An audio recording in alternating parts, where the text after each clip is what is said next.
नमस्कार बंधुओं, स्वागत है एक बार फिर आपका आपके अपने चैनल श्री प्रभुवाणी में। आज इस वीडियो में हम आपके लिए लेके आए हैं वैशाख माह में सुनी जाने वाली बंदरी की कहानी। तो चलिए शुरू करते हैं, लेकिन उससे पहले यदि आप हमारे चैनल पर नए हैं और इसी प्रकार हमसे जुड़े रहना चाहते हैं तो कृपया कर इसे सब्सक्राइब कर लें, जिससे कि हमारे चैनल पर जो भी वीडियो आए उसकी नोटिफिकेशन आप तक पहुंचे सबसे जल्द। एक राजा था, वह वैशाख माह में प्रतिदिन ब्रह्मा मुहूर्त में उठकर गंगा जी में स्नान करता था। राजा का आदेश था कि मुझसे पहले गंगा जी में कोई भी स्नान नहीं करेगा। राजा जब गंगा जी में स्नान करने जाते तो उन्हें प्रतिदिन शांत जल के स्थान पर हिलता हुआ हलचल युक्त जल दिखाई देता था। तो राजा को संदेह होता था कि निश्चय ही मुझसे पहले कोई प्रतिदिन गंगा जी में स्नान करता है। अतः राजा ने नदी के तट पर पहरेदार बिठा दिए। गंगा जी के तट पर एक वृक्ष था, उस पर एक बंदरिया रहती थी।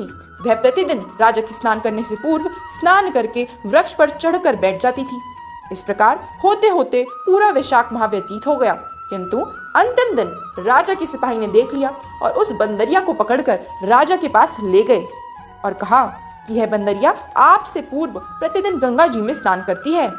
उधर राजा की प्रतिज्ञा थी कि यदि कोई भी स्त्री मुझसे पूर्व स्नान करती होगी तो मैं उससे विवाह कर लूंगा। इसीलिए राजा को बांदरी के साथ विवाह करना ही पड़ा। वैशाख स्नान के पुण्य से बंदरी के गर्भ ठहर गया। 9 मास पूर्ण होने पर बंदरी ने राजा से पूछा कि शिशु जन्म के समय मुझे क्या करना चाहिए। तब राजा ने महल में एक घंटी लगवा दी और बंदरी से कहा कि जब तुम्हें दर्द हो तो उसे बजा देना, मैं संपूर्ण प्रबंध कर दूंगा। राजा की अन्य रानियां भी थी, उनकी कोई संतान नहीं थी। बांदरी को गर्भ है यह समाचार जानकर अन्य रानियां मन ही मन बांदरी से ईर्ष्या करने लगी और भावी संतान का नाश करने हेतु विभिन्न योजनाएं बनाने लगी।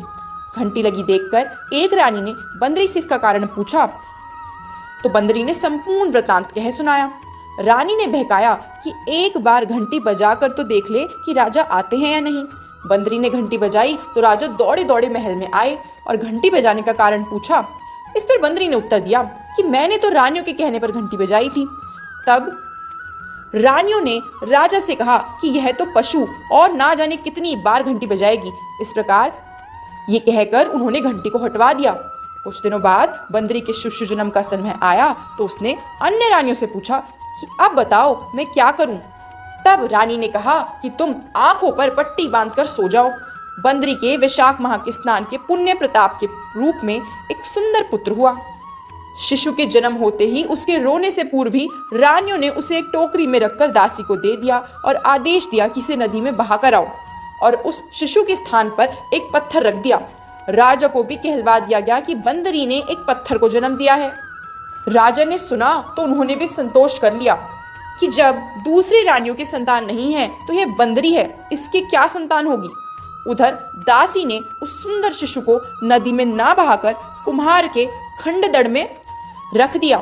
दूसरे दिन कुम्हार कुम्हारिन खंडदड़ में आए तो वहां एक सुंदर शिशु को रोते हुए देखा। कुम्हार कुम्हारिन भी निसंतान थे।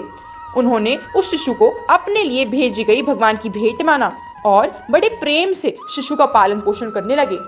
कुछ बड़ा होने पर बालक को यह ज्ञात हुआ कि वह रानी बंदरी का पुत्र है, जिसको रानियों ने मरवाना चाहा था। एक दिन वह बालक कुम्हार के बनाए हुए मिट्टी के घोड़े हाथी लेकर पनघट पर जा बैठा और दासियों को देखकर कहने लगा कि आओ रे मेरे मिट्टी के हाथी घोड़े पानी पियो। जब दासियों ने यह बात सुनी तो वह हंसने लगी और बोली, अरे मूर्ख, कभी मिट्टी के हाथी घोड़े भी पानी पीते हैं क्या। इस पर उस बालक ने कहा कि कभी बंदरी के भी पत्थर जन्म लेता देखा है क्या। उस बालक की यह बात दासियों ने जाकर महल में कही। तब रानियों ने दूसरे दिन विष मिलाकर लड्डू भेज दिए।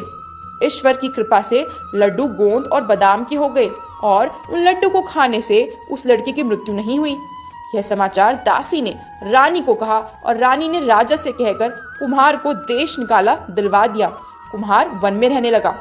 तत्पश्चात अगले वर्ष चित्र माह में माता गणगौर के पूजन का दिन आया तो वह बंदरी का पुत्र 108 करवे और 108 गोली लेकर तथा घड़े में पानी भरकर बगीचे के बाहर बैठ गया।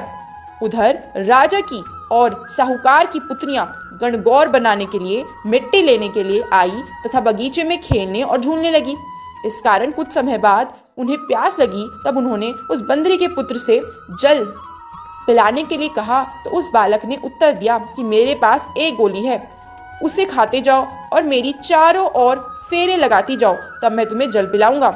इस पर पहले तो कन्याओं ने मना किया, किंतु प्यास तीव्र होने के कारण वह मान गई। इस प्रकार गोली खाने और उस युवक के साथ फेरे लेने से वह गर्भवती हो गई। बाद में जब उनके माता पिता को यह ज्ञात हुआ तो वह सभी कुम्हार के पास आए और संपूर्ण वृतांत सुनाया तथा कहा कि तेरे पुत्र ने हमारी कन्याओं से विवाह किया है, अब तुम्हें इन्हें अपने पास ही रखना होगा। तब कुमार ने निर्धन होने के कारण असमर्थता व्यक्त की। 2 कन्याओं के माता पिता ने बहुत सारा धन देकर अपनी कन्याओं को कुम्हार के घर विदा किया और कुम्हार के घर 108 बहुएं आ गई और कलांतर में उनके 108 ही पोते हो गए। कुम्हार ने समस्त नगरी को भोजन हेतु निमंत्रण दिया और राजा को भी बुलवा दिया। राजा के यहाँ से रानी बंदरी के अतिरिक्त सब भोजन हेतु पधारे। तब राजकुमार राजा की आज्ञा लेकर बंदरी को लेने रथपाल की लेकर गया और लाकर सभा में सबसे ऊंचे स्वर्ण आसन पर बिठाया। राजकुमार ने अपनी सभी पत्नियों को समझा दिया था कि बंदरी मुझे जन्म देने वाली माता है।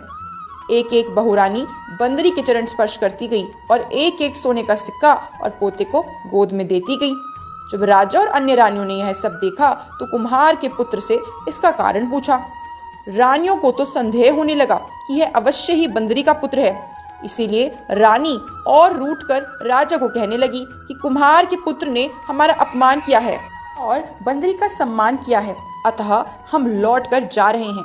इधर राजा को पुत्र के जन्म का संपूर्ण रहस्य ज्ञात हो गया था, इसीलिए उन्होंने रानियों को देश निकाला दिया और अपनी सभी पुत्र वधू एवं पोत्रों को लेकर महल में आया और राजकुमार का राज तिलक हुआ। कुम्हार कुम्हारन को राजकुमार ने महल में रहने के लिए निवेदन किया, किंतु वह नहीं माने। तब राजा ने उन्हें ढेर सारा धन दिया। वैशाख स्नान का इतना महत्व है तो सबको वैशाख स्नान करना चाहिए। बंदरी ने वैशाख स्नान किया तो उसे राजा का राज्य, पुत्र, बहुएं आदि प्राप्त हुई। ईश्वर जैसे बंदरी को पुण्य मिला, इस प्रकार हम सभी को भी पुण्य देना। तो यह थी बंधुओं वैशाख माह की पवित्र पौराणिक बांदरी की कथा। आशा करती हूँ आपको ये कथा बहुत पसंद आई होगी। यदि ऐसा है तो कृपया कर चैनल को लाइक, शेयर, सब्सक्राइब करना ना भूलें।